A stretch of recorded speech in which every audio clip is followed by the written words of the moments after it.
Okay, thank you. Welcome back to Cast Your Cares podcast. My name is Rachel, if this is your first time listening. And I have such a special guest today. His name is Brother Joshua Wiley. He has a YouTube channel and a YouTube ministry, and he preaches and tells his testimony. And it's such an honor for him to be on my show today. So how are you doing, Brother Wiley? Well, I'm good. I'm good, sis. It's definitely an honor and privilege to be on your show and to be here and to be able to share. Thank you. Thank you. Thank you so much. Yeah, so let's just jump right into it. Why don't you share a little bit of your background and where you're coming from? Okay. Well, born and raised in Asheville, North Carolina. For the most part, I spent a lot of time in New Jersey, pretty much back and forth. My mother, she had me at a very young age, made a mistake like lots of us do, and so I learned a lot from my mom. She had me at 17. Was born on New Year's. You know, my grandmother had 8 kids, and when I was born, we were all in the same house together. A lot of my uncles and aunts. I would say a lot of my uncles sold dope, you know, well, I was very close to. They sold dope first time, you know, I wasn't unfamiliar with seeing drugs, things of that nature. But some of my aunties was actually on it and used. And so I spent a lot of time. I guess one of the easiest ways to raise and watch old Josh was to lock me in a room. And I often tell about this room whenever I tell about the story, because that's where I met God. So as life can have its downs, you know, what the devil intends for bad, God flips it and turns it into good. And I guess it makes a lot of sense, since the devil flips things and turn them into bad. God can take something bad and flip it and turn it into good. But one of my aunties especially used to lock me in this room, and my mom didn't know. Whenever I used to tell her, I noticed some people would think my mom knew. My mom didn't know, because I didn't live with my mom. She stayed around the corner. Because like I said, she had me at a very young age. So I stayed with my grandmother for a large part. So how young, if you don't mind me asking? When I stayed with my grandmother, when they started? No, how young did your mother have you? She was 16 when she got pregnant. Okay. Yeah, so she was still a kid. Yeah, and actually, my mom was the good kid out the bunch, the 8 kids. Really? I would say she was good. I would say she was next to the oldest or the oldest. I would say next to the oldest. I'm not sure which one of those, but she had to win everybody else. So she was put in a position of responsibility. She was the example. She was supposed to be the example. Yeah. And so, and what I'm about to tell you, I'll never forget. I used to sit. I'm gonna fast forward and rewind a lot of times, but I used to sit with my grandmother, and we used to drink together, even when I was a teenager. And my grandma was getting drunk one day, and me and her getting drunk together, and she told me, "I didn't find out you were coming until 3 weeks before you got here." Matter of fact, my cousin Christy, who's 3 weeks older than me, her birthday was just December 7th. And they went to the hospital for Christy to be born. The doctor said, "Your other daughter is pregnant too." And my grandma was like, "What?" So my mom hid the pregnancy because she didn't tell me. My grandma told me this. My mom kept this hid from me for years, but she hid the pregnancy because, in a way, not only did she felt like back then it wasn't cool to be pregnant, especially at a young age, but in a way, the Holy Spirit, she was afraid they would make her have an abortion also. Okay. Yeah. So she was in the church? Yeah. She just, matter of fact, her and my Aunt Yvette, they came into the church on their own. Like, we lived in, when they were teenagers, we lived in these projects called Walton Street Apartments, which was these big projects in Asheville, North Carolina. And they were actually they were 15 years old, reading the Bible on their own. And they came to commandments in Exodus. I guess my aunt told my mom, "Hey, let's just read the Bible through." And when they got to the 10 Commandments, they were like, "Hold on, the 7th day is Saturday." And so actually, I don't know how they looked, but they found this one church in Asheville, North Carolina called Bethel. And that's the church I ended up going to for a large part of my life until until I moved to Tennessee. So my mom and auntie were 15, and they started going to church on their own. No matter of fact, once they found out about the Sabbath and they were looking for churches who worshiped on Saturday, I believe I call him Granddaddy, but he's not my blood granddaddy. But Brother Stewart ended up knocking on their door doing in-gathering. You know how they used to do in-gathering back in the day. You have a cup. And he used to do whole meetings and seminars. And so he just so happened to knock on their door for a seminar. So it was, a matter of fact, it was a lady in that church who named me. Like, my mom didn't name me. Yeah. It's so important to have a church family then, right? Yeah, definitely. You know, definitely. So this old woman in the church named me Joshua, and she reminded me a lot. She reminded me all the time, you know. Yeah. Her name was Betty Carter. Betty Carter named me, and my Aunt Essie. Okay, like so one gave you the first name and one gave you the middle name, or how does that work? One gave me the first name, one gave me the middle name. It's like I said, nobody knew I was coming either, and I was born. And I ended up being born on New Year's. I was old New Year's baby. Old New Year's baby. Good. So that's a, kind of an interesting start. Yeah. So share a little bit more. And like I said, and so they would lock me in this room, and I never forget, we had 2 mattresses, the windows and the dressers, and I already knew I probably was just an energetic little kid, you know what I'm saying? That's one of the reasons why they locked me in a room. If you have people get high, especially now that I'm older and I see it firsthand, when you have people who want to just get high and kick back, they don't want to have to deal with certain kids. So sometimes they would forget to feed me, things of that nature in the room. And how old were you? When they started putting me in a room, I was 4 years old. I was 4 years old. And I used to fight. I used to see demons. And me and my mom were talking about this not too long ago. And I stress it again, my mom didn't know. And my mom really didn't find out till a few years ago when I told her. And we were talking about it the other day, and she still apologizes to this day. And I had to tell her, like 3 weeks ago, we were talking about it. And I said, Mom, no, don't apologize. Because once you see the things I learned and what the purpose was for it, I see it clear. So I was like, Mom, she's one of my best friends now. So I always make sure I stress and say that at the beginning, so people hear it and they're thinking, where was his mom at? You know, She was young and I wasn't living with her. But anyway, I'm sitting there. But I used to call them demons of hate. They were older women, big bone. They looked like older, but they had these angry faces. I told my mom they looked like the Aunt Jemima. Remember the servant? Yeah. Yeah, and they had scarves, and they had these angry faces, and they would just try to touch me all the time. And I always tell this because this was key too. This is key in my life. And I would spend hours while I'm locked in this room boxing. You know, I was just spend hours throwing. And I had a spot, like I said, it was in this room. It was only 2 mattresses, a dresser, and my grandmother had a whole bunch of purses in her closet and a whole bunch of stuff in the closet. And I would just spend hours boxing and fighting these demons as they would try to touch me. And I made a little spot on this bed with the blankets and stuff where I would always, that was my safe haven. If I can get to that little spot, I will be good. And I did that for years. But that dresser, I used to use my fingernails. I would get so bored because they would lock me in there right when I got home. So oftentimes. And I would actually write stuff with my fingernails on that dresser. I would carve stuff in the wood, you know, chip away at the wood. And I never forget when one of the spots, my ice machine's going off in the background. But once I had no place to write with my fingernails on the dresser anymore, that was the first time I climbed off the window. And I remember sitting there because I would do the drawers, the front of the drawers. And I remember when the whole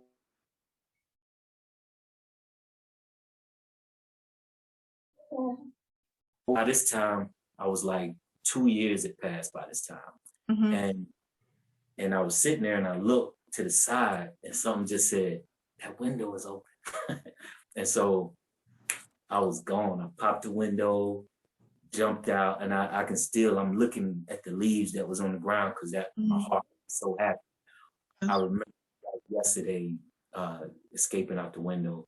I would disappear on. I would be gone for the whole day. It had to force me to come back home at times, and sometimes I wouldn't. Like, I knew where my mom's apartment building was, so I would run around. And I hate calling them prostitutes, but everybody in the city, my family was well known, still are. Our last Wiley's, because it was so many of them. Like I say, it was my mom had 8 brothers and sisters, but like some of the prostitutes around the corner, I never knew they were that until I got older. They would always give me candies, sweets, see me, Josh, what are you doing? Go home. Or other cats would see me, little Wiley, what you doing out here? And I think they tell me, so I take off running again. But my mom lived around the corner from my grandmother. So whenever it get dark, there were certain, and this is in the cities with automatic locked doors. And this is back in the 80s, 70s. So I couldn't, at times I would go up and try to open the door to the apartment building, but it was automatic lock. I knew it, but I would check it anyway. I had a certain bushes on the side of a building that I would go sleep at. I would cover myself with some leaves. I still be joking to the Lord about it sometimes. I would say my angel would make a little leaf blanket for me, but I think they got in trouble. I think somebody called them, people coming out the apartment building, you see a little boy curled up in the bushes, or when they would finally try to check on me at the house, they would open the door and see I was gone, things of that nature. And so, one day I'm coming home from school and I'm crunk. I'm excited because I know right when I get home, jumping out the window, gone. I get home, they're in there. So they did notice you were gone? Yeah, I guess somebody was calling Child Protective Services, things of that nature. Or I don't know what made them start nailing down the windows.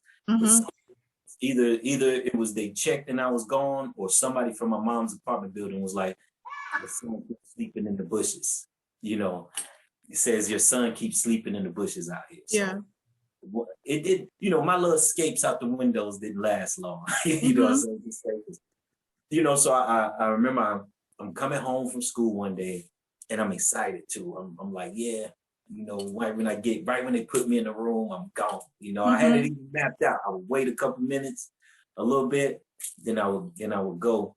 And I get there, and they had one of my uncles. He has a hammer and some nails, and my grandmother's in there, and they're and I remember just bawling. And this is the old school houses where the window is right here, and the window panes would be like almost a foot out, like the old school. And so I remember jumping up in the window pane, and I'm bawling, I'm crying, because I know I'm gonna be locked in this room. I had already been in there for like a couple years. And so I'm sitting up on the window pane, and I'm not even paying attention to them pointing and getting on me. And a North Carolina Blue Jay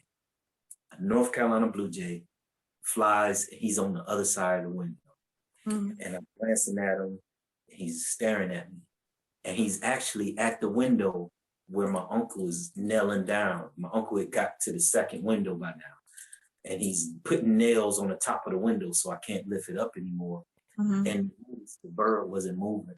And he was staring at me. And I kid, he was baby blue.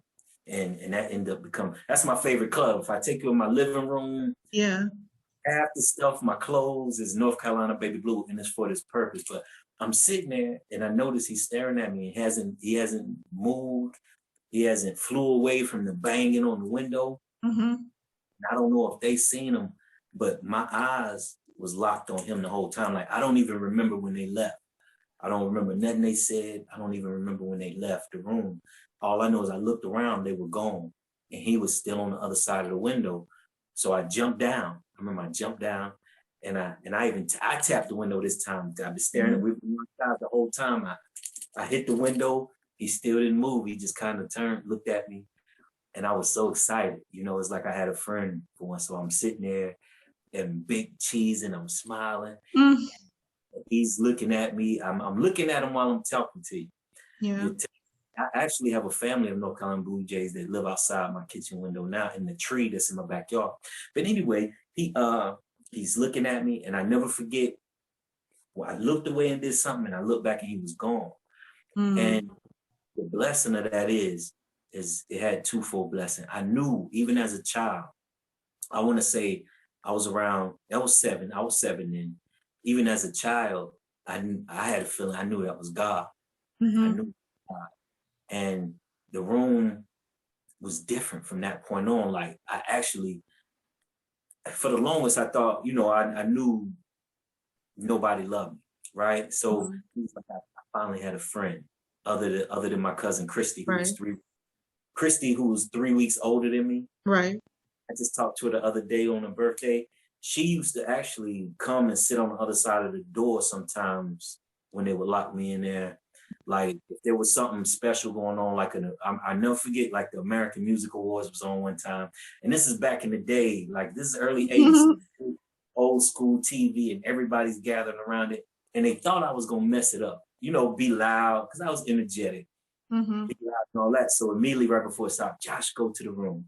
And I remember I'm bawling because I got to go to this locker room. And Christy, I never forgot, she sat there on the other side of the door with me the whole award show, because she's like, if Josh can't watch it, I don't want to watch it. But she would sometimes bring me food, things of that nature. So I love That's her. Sweet. Yeah. So now I'm actually coming home to this room looking forward to it. And I would spend hours sitting in that windowsill looking for that bird to come back, And I actually started telling, I used to say lying. I used to go to school and lie to my friends and be like, yo, God adopted me. God adopted me. You know what I'm saying? Just to feel like I had a family, even though I had a family, but I didn't. And I always tell this part too, because for about another year or two, I would sit in the room every day, but I would stare out the window. And sometimes I still would escape. Like I would pull a jail free. I would knock on the door. I gotta use the bathroom. Somebody will open the door, let me out. I go in the bathroom. I jump out that window. And so how bad? I don't want to say bad, but like how energetic were you? Like just like jumping off the walls, or was it? I say energetic, but honestly, they just didn't want to watch me because they was getting high on crack. Okay. So, but you said I'm under the impression that there were other kids in the house. Just Christy. Okay. So I guess. And she was there.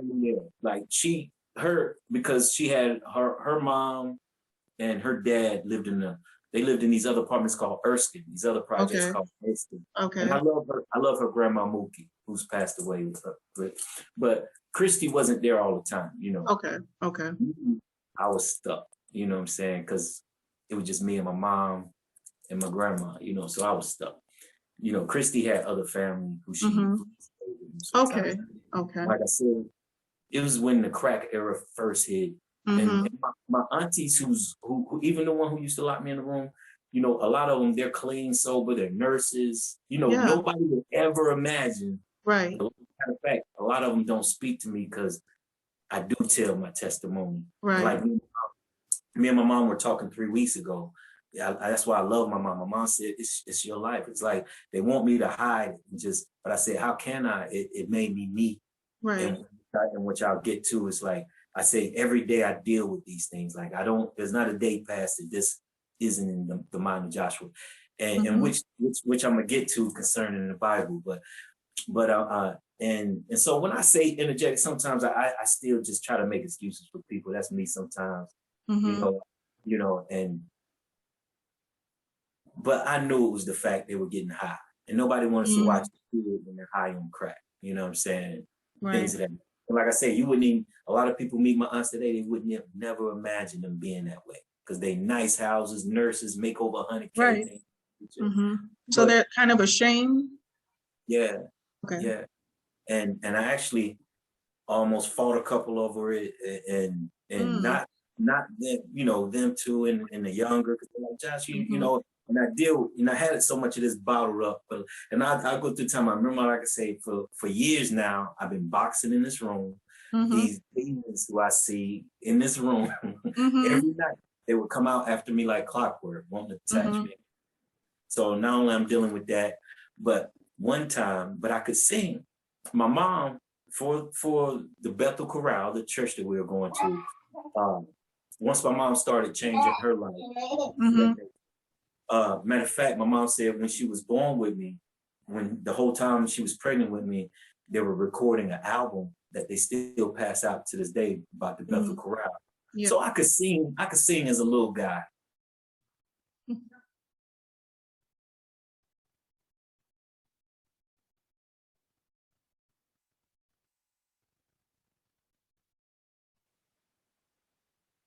Sorry. Right. No, you're fine. You're fine. That's my camera does that with my YouTube videos now too. And so, but so because my birthday is New Year's, usually people start school when they're 5 years old. So I started when I was 4. I started when I was 4 because I turned 5 during the year. But that first year, she started putting me in plays and musicals because I could sing.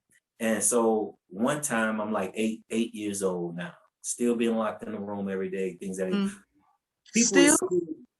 Yeah, still. Wow. This room, it didn't. I'm gonna bring up when it stopped. I made it. I made it stop locking me in that room, and people at the school just had a feeling that Josh is bad. Like they didn't know what was going on at home. Like I really didn't tell nobody. I really didn't talk. Like it's funny if I tell people today because I teach and online on YouTube things.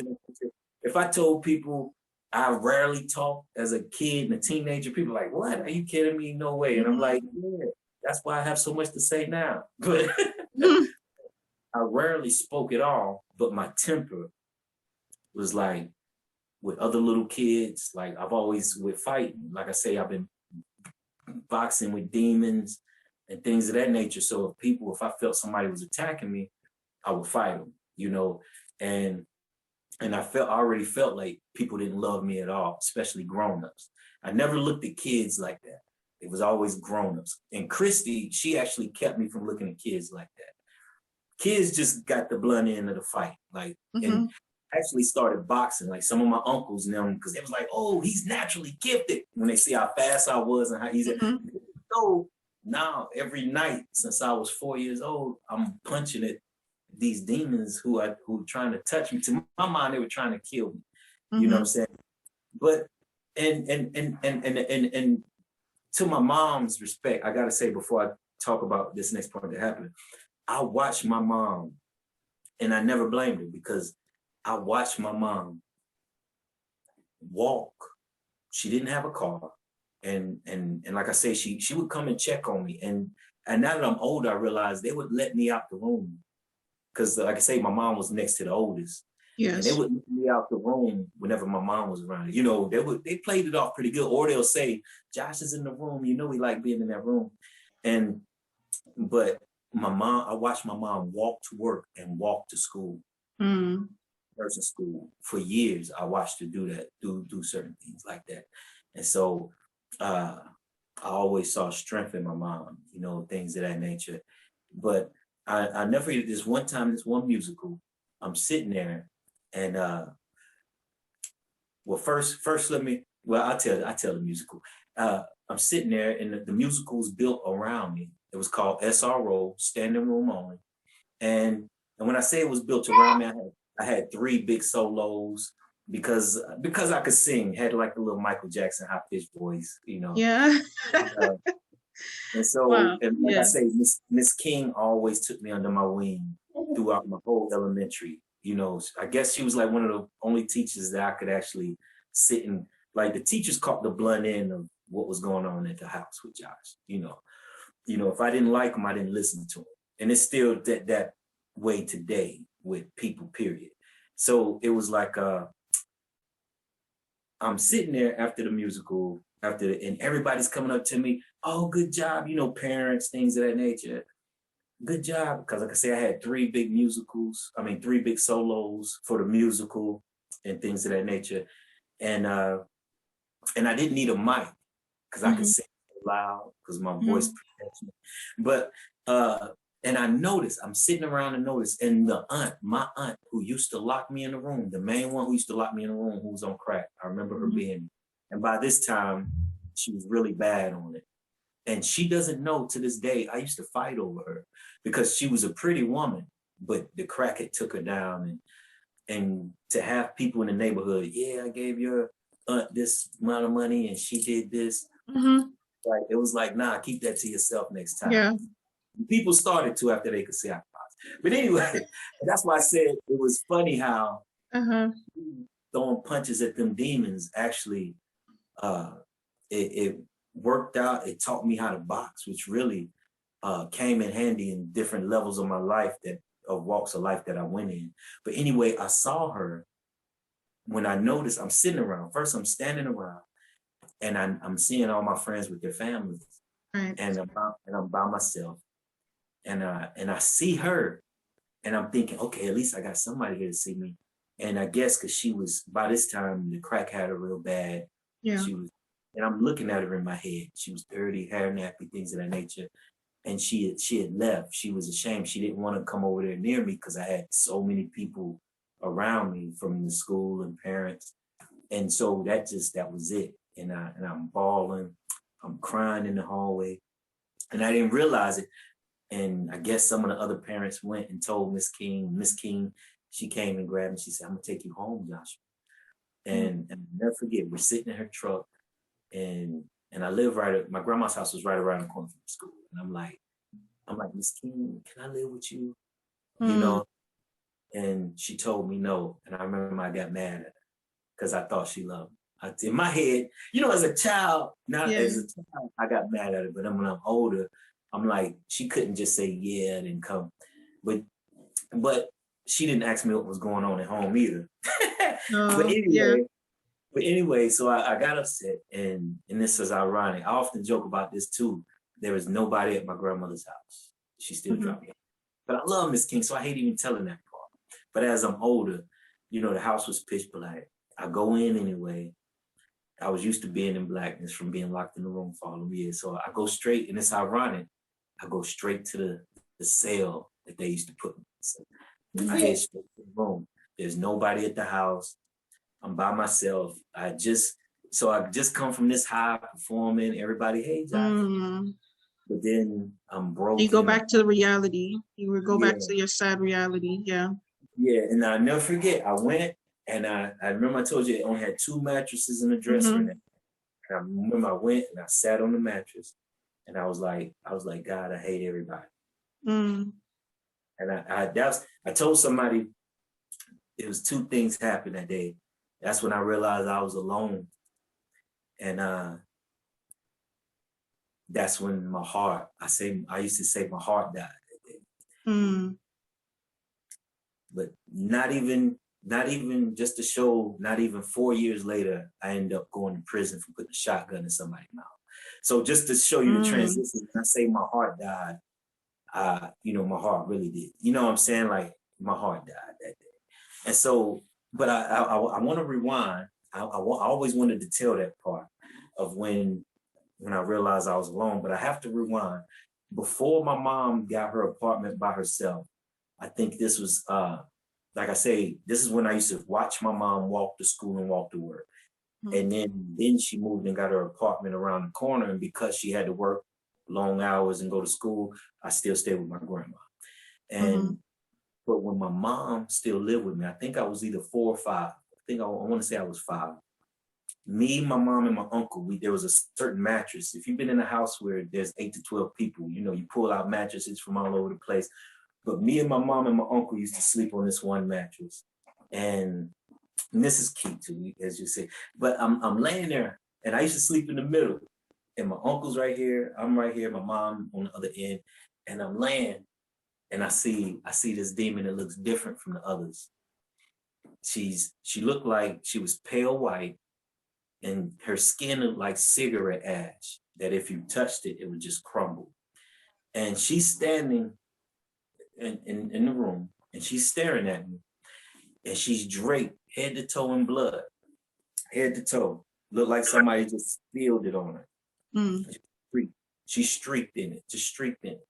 all on her gown. And she didn't walk. Her gown made a perfect circle on the floor because I'm still just laying there and I'm looking at everything.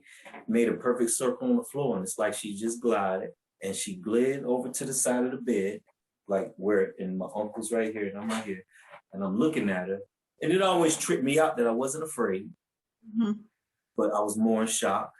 And she had a fire, like there was literally fire in her eye. I never forgot because we were locking eyes. The minute I saw her gliding over to me, oh yeah, and before I say she glid over to me, she was standing right here. There was the kitchen door right here because we were in the dining room right before the kitchen. And my grandmother had one of those iron, the skillets that's like this thick. Right. As a kid, you had to use 2 hands just to pick it up. Yeah. That iron skillet was floating. And I tell this part for later on, but she's right here. There's a door, and then there's an iron skillet just on the other side of the door, my grandma's iron skillet. So then she glides over to me, and she leans down over my uncle. She's staring at me. And like I say, she has fire in her eyes, and her eyes are locked. And she rises back over. She comes to the bottom of the bed and tries to pull me out of the bed. And I don't mind telling people this, but where she grabbed my feet, one of my toes is just all black. Like, it's regular toenail, but it's black. And I let's just say, but it's black. And I woke up, once she started pulling me out of the bed, that's when I started getting scared because I wasn't asleep. I was wide awake the whole time.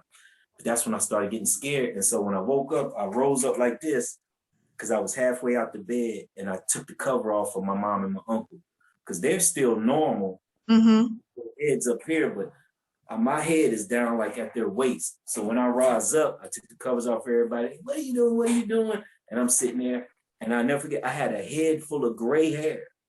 Like my mom used to let my hair grow when this is just 8 months of growth. But my mom used to let my hair grow as a child. And I remember I had a gray hair like until I was like 11 or 12 right here. And people used to say, oh, that's there for women.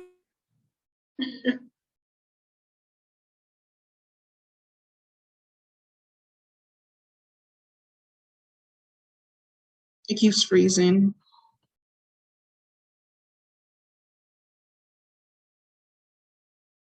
Like I said, when I saw the little bird, I equated that bird as God.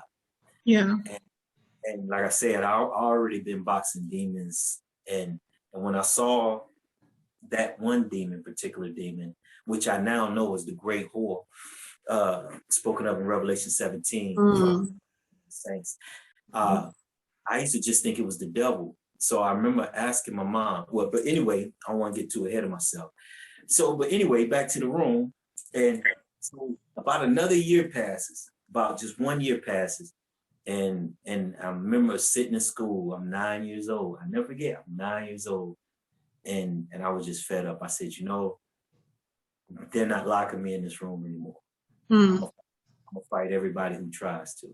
And this is my motto while I'm walking home. I'm walking home, I'm ready. Yeah. I go in the house, and that same auntie, she already had a certain chair. They had a chair in there. Because by this time, I'd already sent one of my uncles to the hospital. He had chased me. And like I say, my grandma has that closet with all her stuff. She kept a big ball of keys. And like I say, for me being locked in this room for years, I did turn physical with everybody. Like I knew I was a knucklehead. So I never forget, he was sitting there watching TV. I hit him.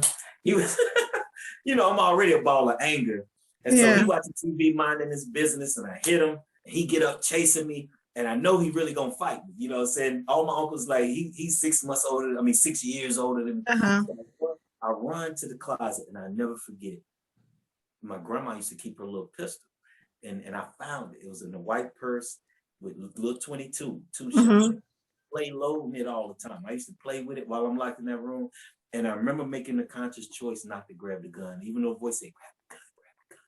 But instead, I grabbed these keys, and I hit them with it, but it hurt them, sent them to the hospital. So now they're extra keeping me locked in this room now. Now Josh really is the bad little kid, you know what I'm saying?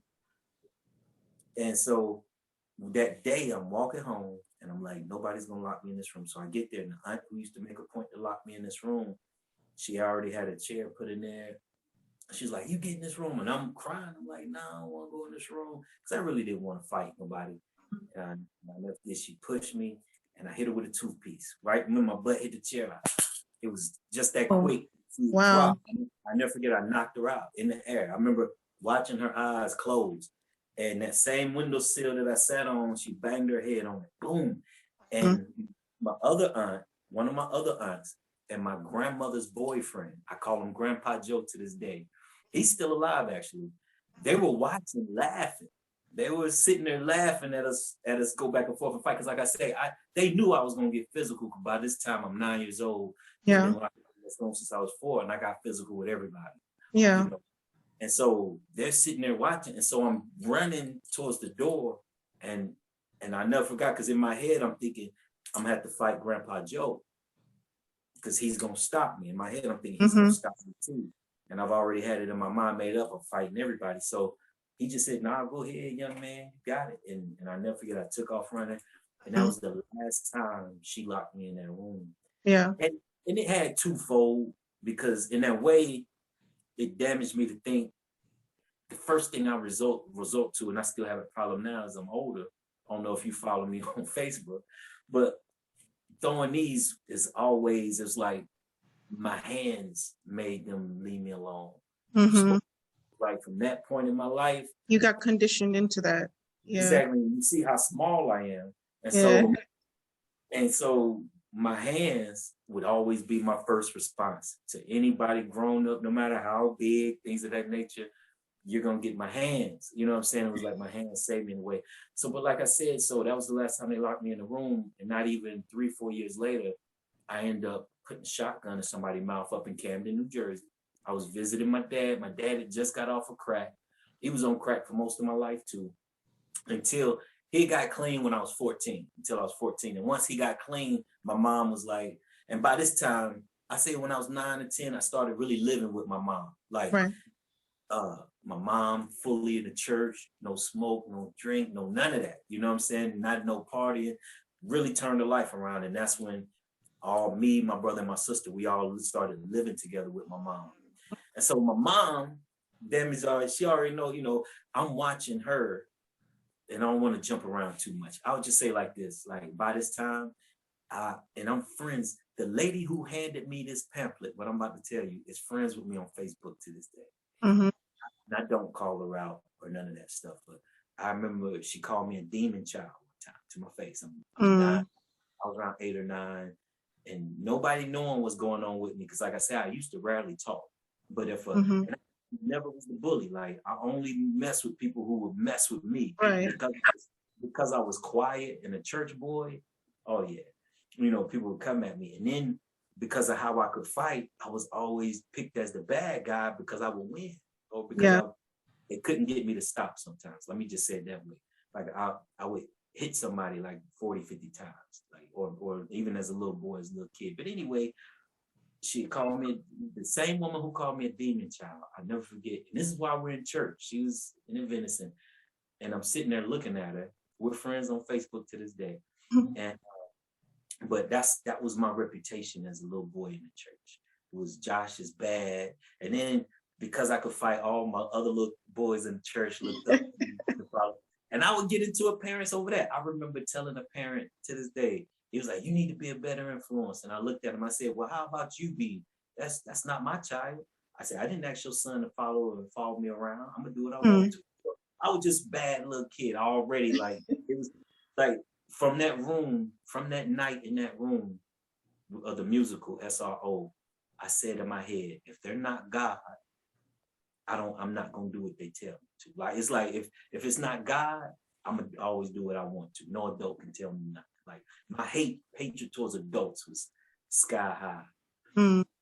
Not only in my mind, not only was none there for me, and they were the ones always showing me this hate, but none tried to help me. Right. You know, so my hate for adults was sky high. And that same parent, I end up almost fighting in church as a little boy, which shocked me. Yes. Because one time my mom, one time my mom was like, I was like, Mom, I'm leaving. And like I say, from that point on, I started doing whatever I wanted. And my mom was like, and I didn't like the fact that he was standing, we were in the pastor study, and it was during the 11 o'clock hour. And I was like, I'm going to the basketball court. I'm out of here. And he's trying to impress my mom. Like, I know he is. And he's trying to sit there. And I didn't like the fact that he was being nosy. So I kept looking at him. And he was like 6'1", 6'2". And I keep looking at him. And my mom was like, just pay. She already knows what's coming. Like, I said, I'm gone. I said, Mom, I'm gone. And I turned around, and I'll never forget, I felt a hand on my shoulder. And I was waiting on it. And I did the little move, and I pushed him hard up against the little desk that shook the hole. And I could see his eyes when the way he hit the cabinet. Because by this time, since I was 4, all I did was box at night. Like, even when I with my mom. And I still do to this day. Like, but anyway. But so it shocked him, and I could see the look on his face, and I started screaming. And when I get so emotional, sometimes I cry. I cry. And I'm already screaming, like, don't you ever touch me. And this is during the 11 o'clock hour. The whole church can hear it because we're in the pastor study. And I'm in his face, and I'm putting because I want him to touch me so I could hit him again, so I could hit him. You know what I'm saying? And he's just standing there looking at me. And for the longest, he still had hate to touch me like that. But anyway, that's besides the point. But anyway, so I'm sitting there, and like I say, I got this. So I'm already at this reputation as a little boy growing up, things of that nature. And I got to rewind. Now that I'm living with my mom, I'm 12 years old. Now I'm 12. I'm staying with my mom and all that. And like I say, I'm super quiet. Mom still she knows nothing that other stuff that took place. And I asked my mom, I said, Mom, because I already seen because of seeing the demons out of eyes of a child and what I saw as a child, my eyes have never been the same. And even as a 12-year-old boy, I saw some of the grown-ups who were sleeping with each other at the church. Yeah. And I asked my mom, I said, Mom, my mom already knew I was going to do what I wanted to do. I said, Mom, can I study every religion? And whichever one I think is the truth, can I follow that? And she was like, yeah. And the reason I asked that, because I already had people in the church, you know, from reading the Bible, because I was reading the Bible on my own too. Because like I said, that little bird, my best friend. I knew God. At this point, God was the only one I loved. Like, honestly, hands to the sky. The only person that could tell me what to do was God. And that's still to this day. But, you know, and so people didn't know that was my favorite book to read. Still to this day is my Bible. And I love the stories in it. And so, and because I received so much hate, even from the church, like I said, people point and call me demon child, you know, people ready to chastise me until I fight them. And then they're, okay, Brenda, your son bad. I'm not going to whoop him. You know what I'm saying? Things of that nature. So, and my mom, of course, said, yeah. She said, yeah. She knew I was going to do it anyway. Right. So the 4 months, she took me to the library. That was one of my favorite places to go because we were poor, but she knew I loved to read. Like, I have a bookshelf. Next time we do one, I'll sit next to my bookshelf. Or you see my YouTube videos where I maybe sit next to my, like, I love to read. And so I studied Baptist. It was Baptist, Muslim, the Pentecostal, and Adventist. Yeah. As a 12-year-old boy, those was the 4 major religions. It was Baptist, Muslim, Pentecostal, and it was Adventist. And that's when I chose Adventism on my own. About 3-4 months later, I said, Mama, I'm gonna be an Adventist. And she's smiling because I'm already an Adventist. She was like, why you say that? I said, because they're the only ones who keep the commandments. Yeah. And that's when I made the choice on my own to follow Adventism, because like I said, my mom couldn't control me. She knew I was going to do what I wanted to do regardless. So that's when I made the choice on my own. But 2 years later, I ended up getting locked up for, you know, wanting some clothes. I'm in Jersey. Like I said, my dad is clean. And my older brother, Eric, who lived in South Carolina, who I had never met, my dad had some of his children, some of his sons all come up there too. You know, my dad had 6'4", you know, he had kids all over the place. Let me just say it like that. Yeah. Me and my older brother Eric, we meet each other for the first time. Now I'm in Camden, New Jersey. Camden, New Jersey was deemed one of the worst cities to live in for like 4 or 5 years, just to give people an analogy of how Camden is, you know. And so here we are in Camden, and we're poor, because like I did, my dad's a recovering addict, and my older cousins who were like, during the time, even locked in the room, my grandmother in New Jersey would come pick me up some summers, or my mom would take me up there some summers. So my older cousin Morty, I loved to death, who was always like my big brother. Him and my cousin Marcus, we're just like, I think I'm like 3 months older than him. Mm-hmm. We all end up trying to rob a store. I'm the one who was happy holding my granddaddy's gun. So long story short, I ended up getting locked up one summer, visiting my dad in Jersey, getting locked up in Jersey. I was sentenced to 3 years in Jamesburg, the juvenile prison. Yeah. While I'm sitting there, and because I've always been super smart, like I say, one of my favorite things to do is read. Mm-hmm. And my mom had us as vegetarians. So like I tell people, when you read the story of Daniel, I think I just did a video on it the other day. Yes, I was like, you did. Yeah, I was like, parents, if you want your kids to be smart, keep the meat out their diet and let them read the Bible. And I kid you not, like I outscored, not only before I got locked up as a freshman, hands to the sky, I outscored almost my whole high school as a freshman. And that summer, after my freshman year, that summer is when I got locked up. I don't want people to get lost in the sauce in what I'm saying. But so that freshman, we take the state exam, and I outscored almost my whole high school. I think it was a couple seniors who scored higher than me. Now, I'm used to always getting in trouble. So they come and get me out of class as a freshman, and they take me to the office. And I'm thinking I'm in trouble, so I'm already on defense mode. Like, I never forgot, we walk into the office, teachers ain't told me nothing. So I'm sitting there like, man, what I do now? You know, so I'm already in a bad mood when I walk in there. And they told me straight up. It was like, look, they told me how high I scored. And I didn't know it was called a magnet student that had a separate school for gifted kids. And they were like, we want you to become a magnet student. You outscored this, you know, da-da-da. And I asked them, I remember leaning down, because I hated people. And I hated, especially, like I say, teachers. Teachers got along. And so I did like this. And I said, y'all want me to go to another school? They were like, yes, for other magnet students just like you. What does that mean? Yeah. And I said, and they said, you just got to take a few more tests. I said, and I got to do. I said, I'm not doing it. And I said, I'm not doing it. They said, well, we're going to ask your mom. I said, I don't care what you tell her. I remember I said, it don't matter what she say, I'm not doing it. And so I never told my mom for the longest, even though they had already talked to him. She told him, if he doesn't want to do it, I'm not going to be able to make Josh do it. Like, that was already settled for years with me. Right.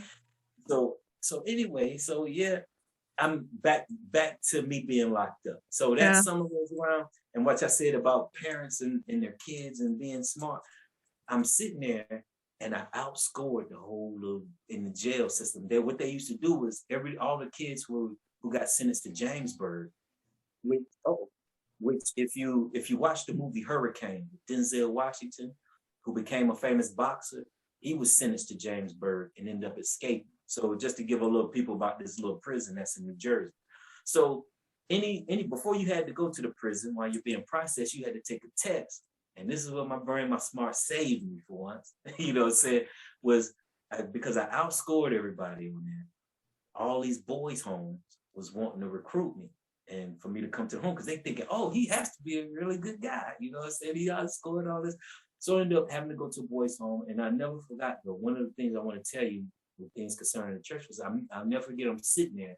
Now, I'm looking at 3 years in prison. I'm in a whole nother state. I'm pretty much born and raised in Asheville, North Carolina. And I only used to visit New Jersey on the summers, some summers with my grandma. I only knew my 2 cousins in New Jersey. You know what I'm saying? Where, like I say, that habit of being locked in that room. So Camden is not very Disneyland. Like I say, it was ranked one of the most dangerous cities to live in for several years. To give people another backdrop. And I remember these backdrops about Camden. If you're from it, you remember, but there was the movie with Die Hard. It was one of the Die Hards where I want to say it was either Die Hard 4 or 5, and he's told to go to Camden to pick up one of this little guy for questioning, and they have this big shootout.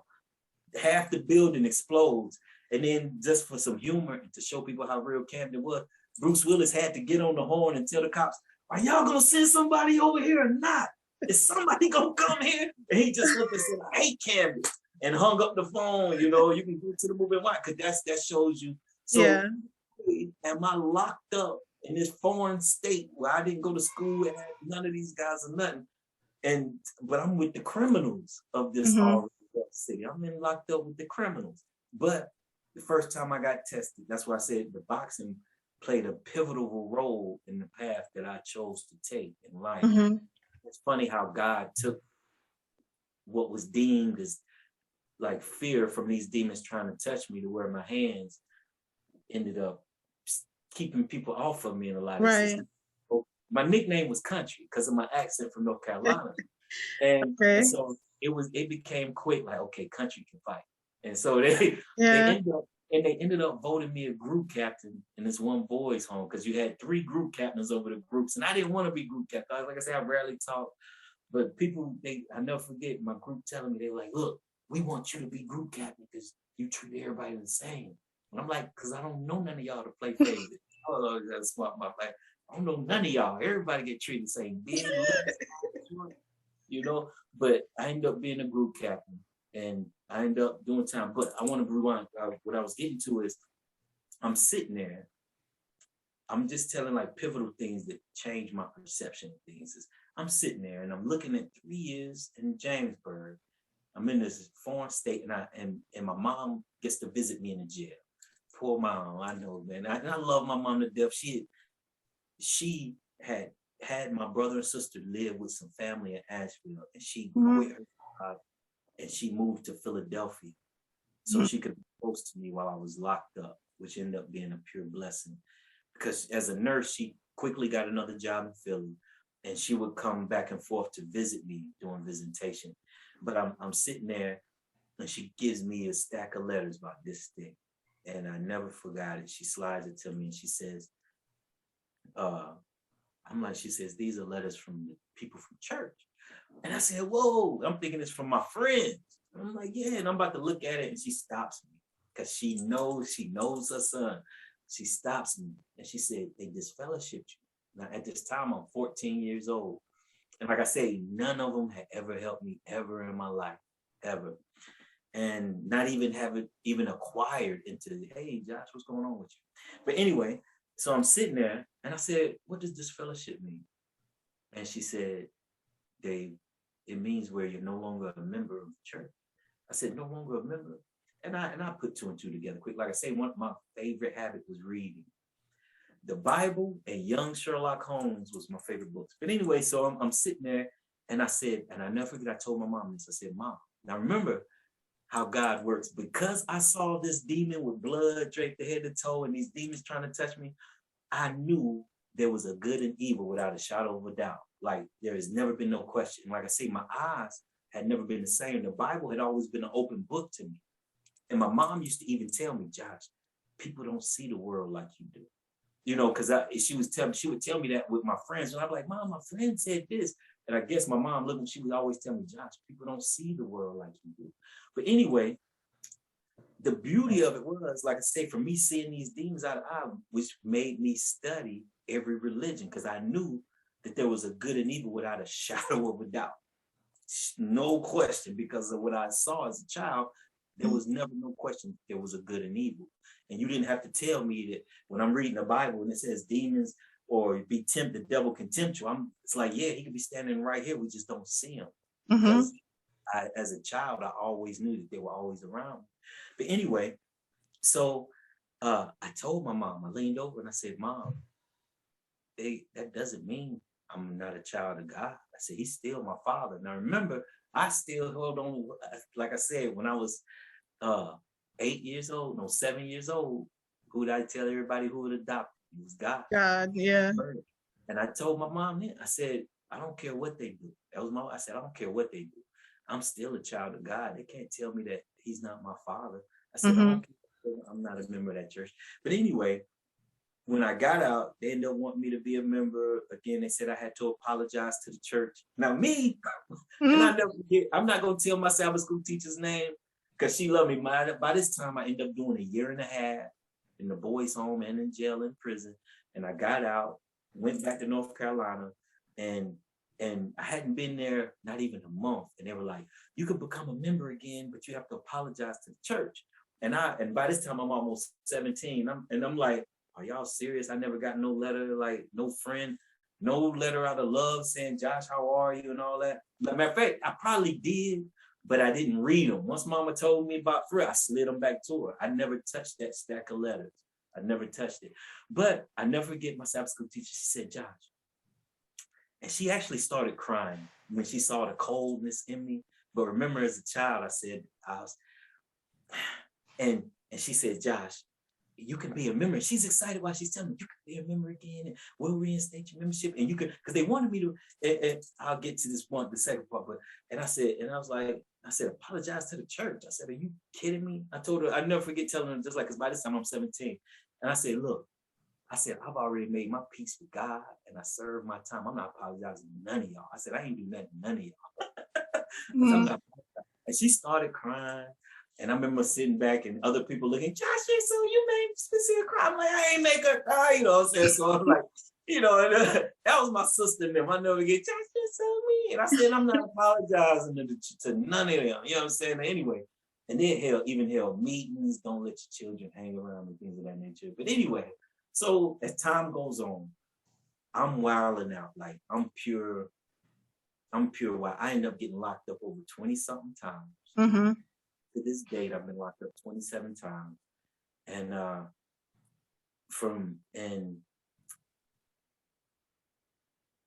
but January 22nd, 1999, I'm locked up. Now remember my habits. There's only one entity on earth that I listen to. Yeah. God, since I was a child, like I said. So January 22nd, 1999, I'm locked up. I'm now in Tennessee. And by this time, I've been locked up in 3 different states around hundreds of different grown men.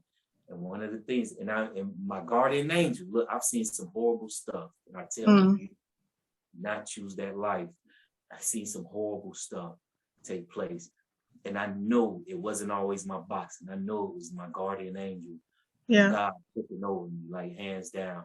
But anyway, and I'm looking at 18 years in prison. And so I snap on this one inmate and I end up, and I often joke about it. I'm like, they put me on lockdown inside of lockdown. So I had to do 1 year on 23-hour lockdown. But where you only got out of your cell for 30 minutes in the day, 30 minutes at night. So when I got out and they put me back in regular population. Oh, you in solitary? Yes. Oh, okay. And so keeping me away from everybody. And then my mom even told me on the phone one time, like, because during my 30 minutes, I called her and I never forgot. She was like, I'm complaining. Mama, they got me in here. I only get to get out of myself. And, you know, my mom just so calm and, you know, she know her son. She said, maybe you deserve to be in there for a little while. What? And I start hanging the phone, boom, boom, boom, Yeah. you know, hanging the phone on the wall, you know. So what was that like? What was that like in that cell for that long by yourself? What was that like? You know what? I'm glad you asked, because remember what I said at the very beginning, how God will, what the devil intends to harm you or break you, God will twist it for your good. Sis. The reason why I got locked up so many times without a care was because I'd already been getting locked up since I was a child. Since I was 4. Yeah. Since I was 4, I've been getting locked up. So to me, it wasn't nothing. I knew how to throw my mind different places. Like I told a story the other day about I call him my little big guy, this chameleon that had climbed up the walls and who had lived close to my cell. And they had paint on our windows because that's torture, not to let you see outside. And the paint scrapes off in certain spots. So I would spend hours squinting. Look, but do you hear that habit? Yeah. Remember, I used to spend hours staring out the window as a child. Right. So even in this cell, I'm still the same habit. So I'm squinting and I'm just staring out the window at my little comedian friend. But I saw that as a blessing. And when I got older, that here, it didn't. I've seen men commit suicide because they couldn't in that cell. Grown men screaming. Like I may often used to make jokes that a lot of the guys who in the street act like they so hard and tough. I've seen them, you know, in that cell. You know, everybody cries in that cell. Everybody cries, no matter how much you get used to it. But it's a whole different world. It's a total different world. And so, but it was just like summer camp to me for the longest because of what I went through as a child. Right. Yeah, so that makes sense. Yeah, I was totally like, I was in there, had my workout regimen, you know, things of that nature. And so I was, I would say very much I had an incarcerated mind state.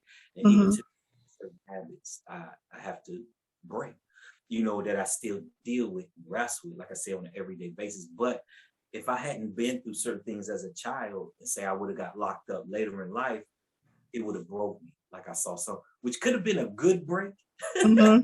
You know what I'm saying? Because I seen guys who got locked up one time, was like, I'll never go back.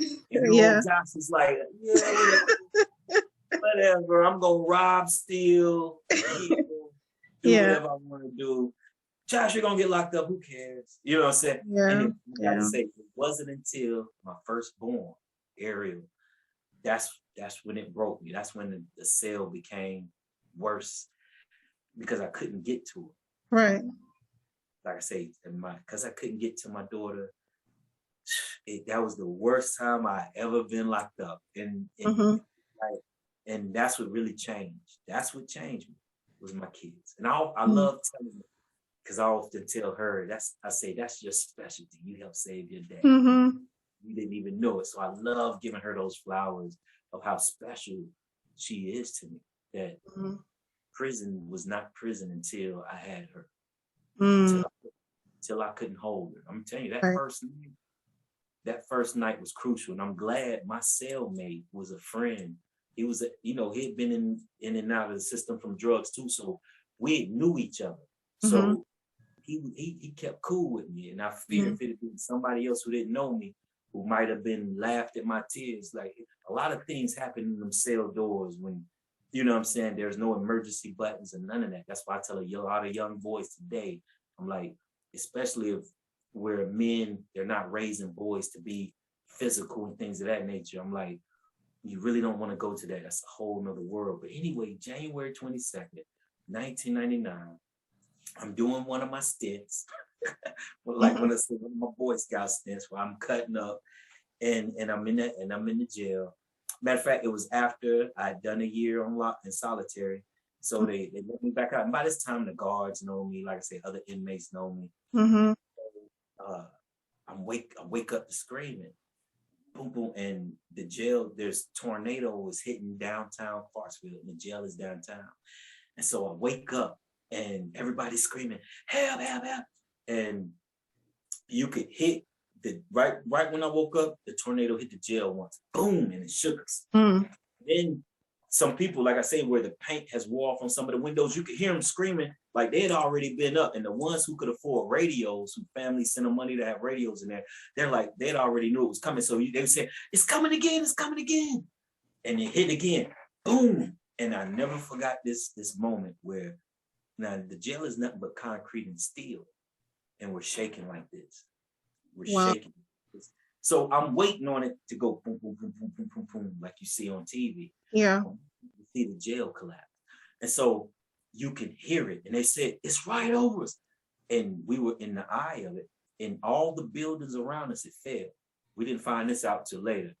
I said, isn't it ironic that every building around the building, the house was destroyed. Wow. Except the building that housed the criminals. The building that housed the people in the world, whether it's the ruffians, the people wash their hands up, the crackheads, the drug dealers, the killers, the fighters. That's the only building that was left standing. and it hit us 3 times. And this third time, you could hear it like, woo. When you look at that movie Twister, and they say when you're in I, it's a silence, and then you hear like a big deep hum. They wasn't lying, like at all. And you could hear it go, woo.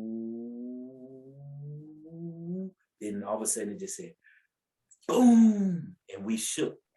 The jail doors was like a fence. This was before.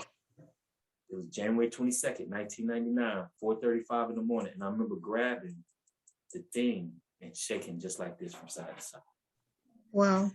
And I was waiting on the building, like I say, for that Yeah. concrete. I don't know how a building that's nothing but concrete and steel shakes from side to side like this. And that's what I say, nothing but God. No one but God. And the guards, they had warned, the city had warned the guards, because Clarksville, Tennessee, and Kentucky is a known tornado alley and state. They had already had procedures where they were supposed to take the inmates to the bottom part and all of that. But the guards had went down there and left us up there to die, and lied on the radio. Lied. Now this is the next day. I'm gonna skip here. So the next day, so we're still standing and everything. So that next morning, everybody's still awake. And so about 5, not even 30 minutes later, the people who had the radios was like, they lied to the city, because the radio was like, DJ said, if you had any family in the Montgomery County jail, don't worry, they're safe. All the guards took the inmates below.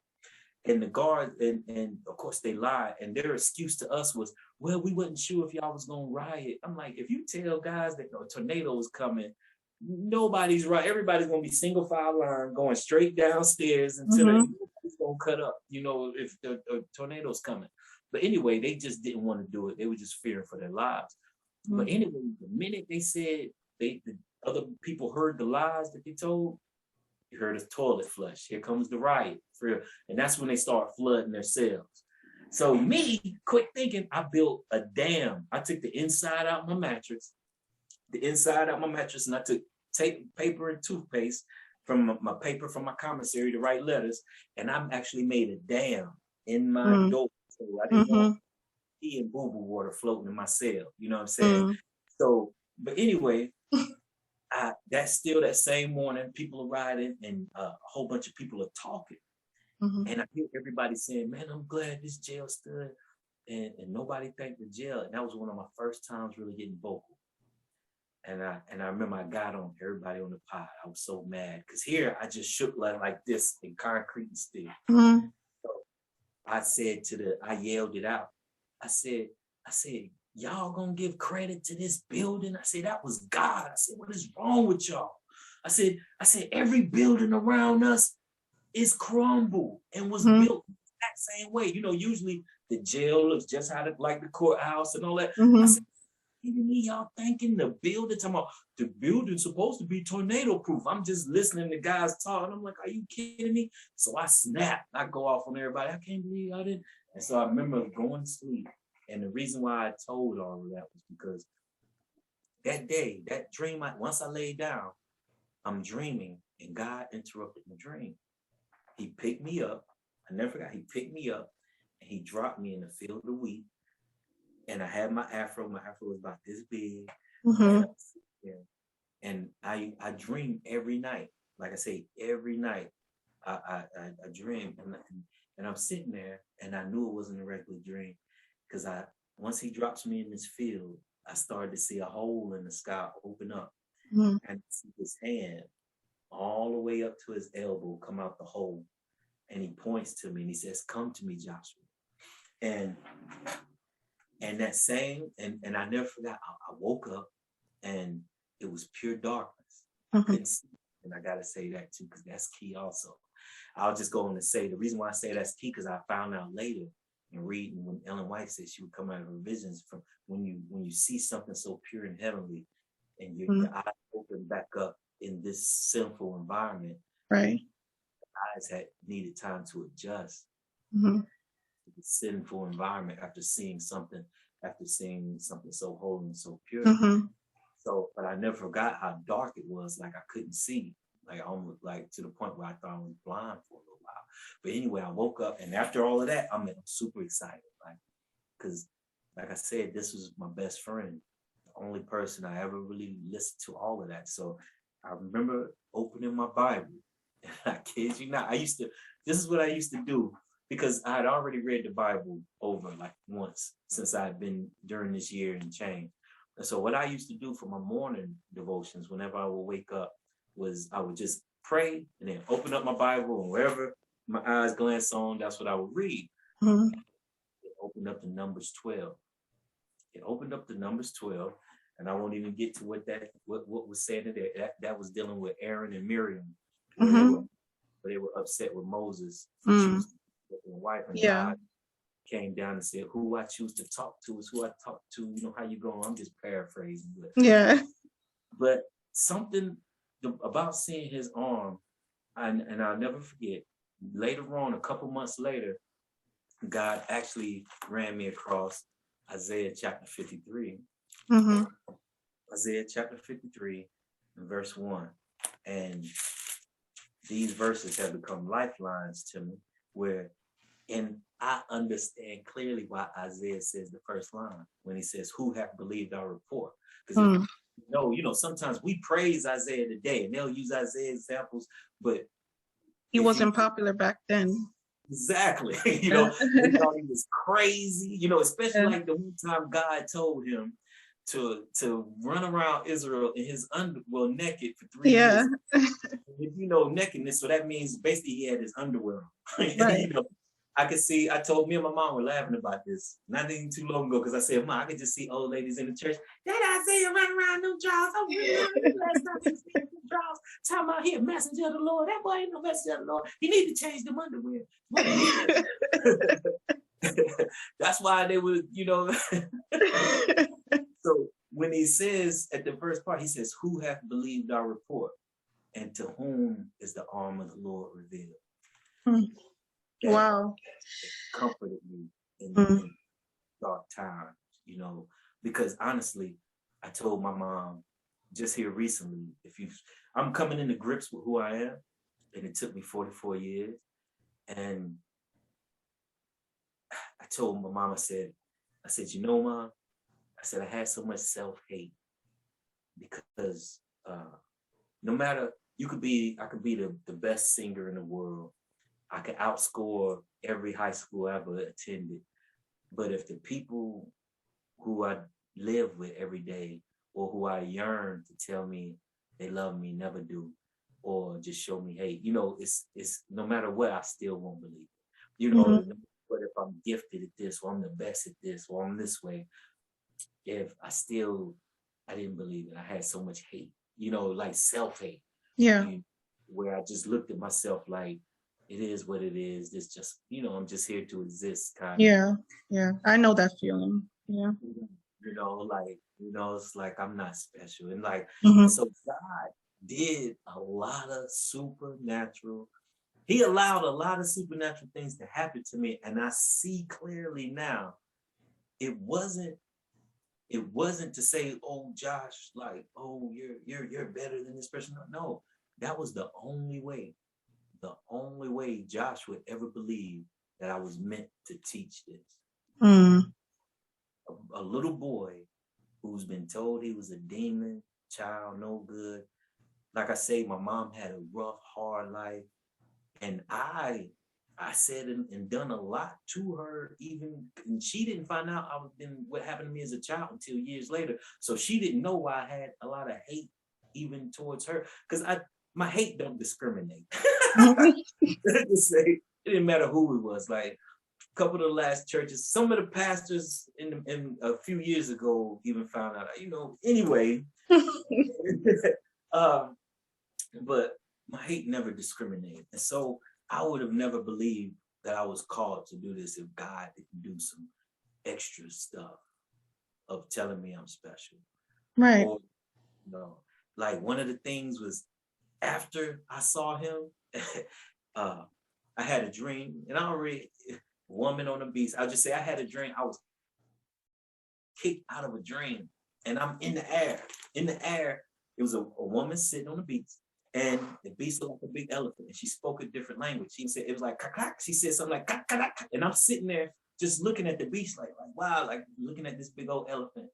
But the way the elephant had these things, and she's sitting behind it, and she looked like Alyssa Milano. I always say that. It looked like Alyssa Milano, the young version of Who's the Boss. And I'm sitting there looking at it, and they charged me. When she said, they charged me, and they hit me. Boom. And I woke up in real life, and I was flying across the room. And I hit the other side of the wall across the room in my cell and slid down my cell. So it was like stuff like that had to happen, and stuff like I dreamt the whole chapter of Zechariah 3. And I love telling people that story because me and my mom were talking about, because I didn't know it was Zechariah 3. I just know I'm sitting in my trailer. You know, I lived in this, I had this one little trailer. Because once I got out at certain times, that's when I started. I always had my own, because I always, like I say, nobody tell me nothing. So I knew I had to get my own. And so I would hustle, do whatever I had to do, work a little 9 to 5 and hustle, do whatever, but I always had my own. And my mom, she pulling up, and she would pull up to my trailer one morning, and I had dreamt the whole chapter of Zechariah 3. Like I said, I'm sitting there and I'm talking to Gabriel, and I'm asking him questions about God. And I'm like, yo, and things of that nature. And I'll never forget Gabriel. He gave me this look like he was mad at me. And then all of a sudden he appeared right next to me. And he snatched all my clothes off, and he put his arm next to mine. And I won't say what he told me. I often feel it. He told me, he said, Josh, you don't know how powerful you are. And I was like, okay. And then he said, this is in the Bible.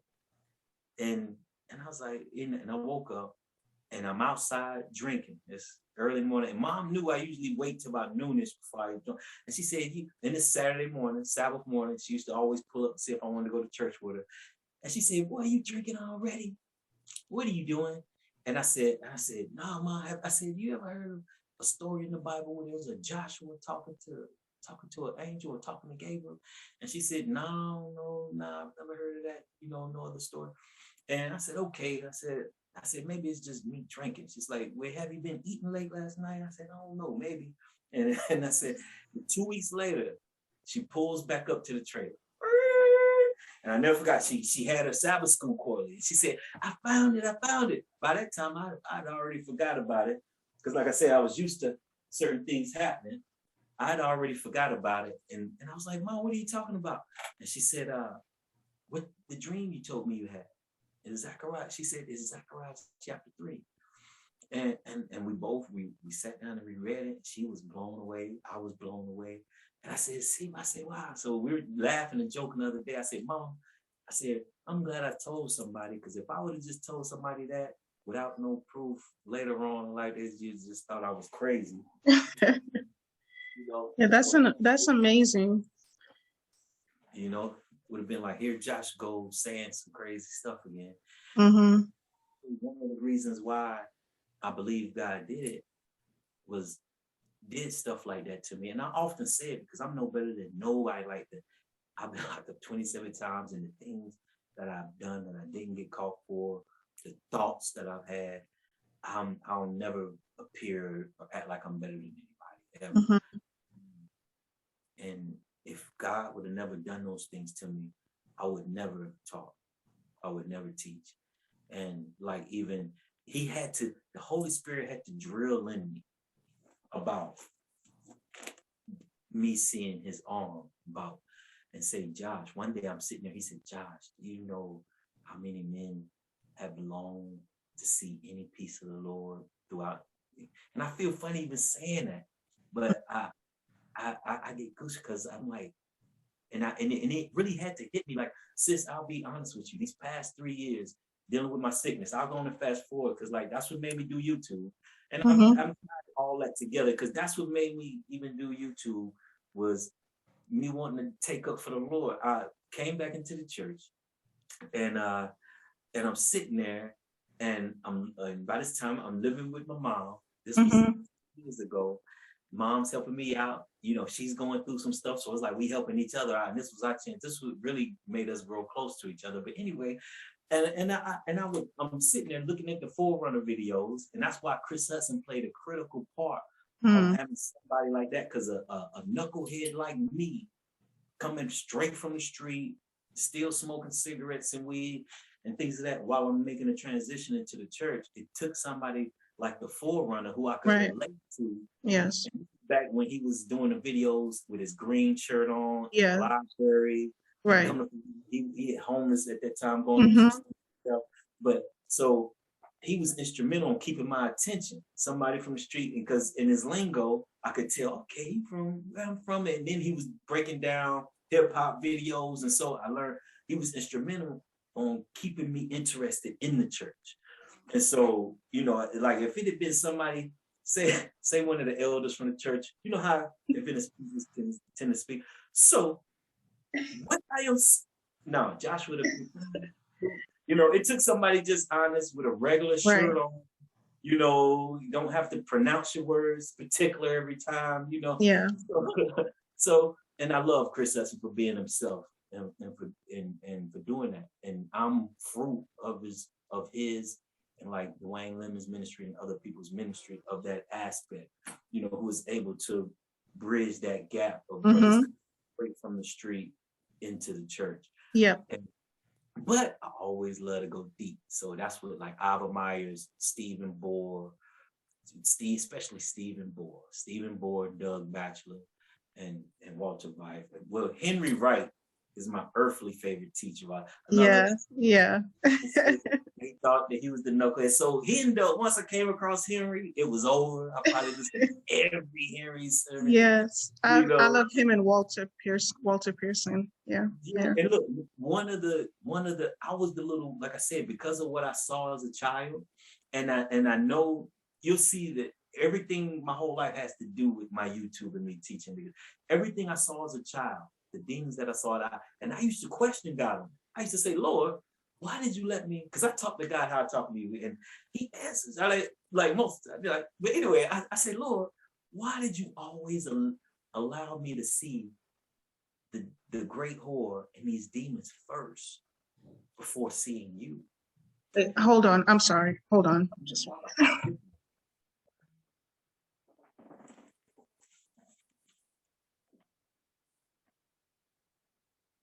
well, for anybody who will be watching this, you know, I'm glad y'all have sat with me thus far. You know, Sister Rachell's a good person. sorry. No, you're fine. I was a little intermission. Yeah. You know, speaking highly of you. But anyway, I'm sitting there and I would ask God that. And one day he told me, one day he said, Josh, I allowed you to see those things so you would know, and I alluded to it earlier, so you would know that there was a good and evil without a shadow of a doubt. Wow. And like I say, the Bible has always been an open book to me, to where I understood the sermons as a child. Like, you know, I was the little boy sitting there listening. Like I'm a name, and I was reminded of that because I'm gonna name something with Henry. But anyway, I wanted to rewind back a little bit to the moment where I was reading in the Word and I came across Revelation 17, and it broke me in tears because that demon dripped from head to toe in blood. My muscles have memory, and sometimes at the lowest points in my life, when a couple times when I thought about taking my own life, things of that nature, one of my pit bulls saved me. The Lord used my pit bull named Ginger to actually keep me from taking my life one time. Because the Lord knew I was gone. I had my gun loaded. I was 19, really didn't have nothing, just smoking and drinking. And Ginger was going crazy. It was snowing outside and she was rah, rah, rah, rah, rah, like she knew what I was going to do. And I'm standing there and the Lord just whispered to me, who's going to take care of Ginger? She was my best friend. And she's snapping, going crazy. And I never forget, I went there in the backyard and I had a chair I used to keep next to her doghouse. And I sat in the chair. I opened up my triple fat goose. That was back when triple fat gooses was popular. And I opened it up and she would put her legs up on her front two legs up on my lap. And I closed her. And I remember just going to sleep. But anyway, that was one time. But like I was gonna say, one little thought. So I'm sitting there, and so I get to Revelation 17, and I read the description of it. Because like I was gonna say, whenever I would get to low points in my life, I always felt she was around. Right. Like she would be standing in the room, and my muscles would let me know. Like I could even tell the difference. That's when I started realizing there's a difference between low level demons and high, like military. Yeah. And so, and when I read that in Revelation 17 about Babylon being drunk and drunken with the blood of the saints and marveling at her, I was blown away. I said, that was her. And really remember, and I brought this point up too, because I used to look for answers, because I already knew, people already said I was crazy and bad looking. So I used to look for answers like, Lord, what's wrong with me? So when I came across that, and remember when I said when I first saw her, my grandmother's iron pot, she was right here, and there was an iron pot float. When I came to this passage in Revelation, this is when and this was needed for my edification. It was in Revelation chapter 2, and it was talking about the letter, the church of Thyatira. Yeah.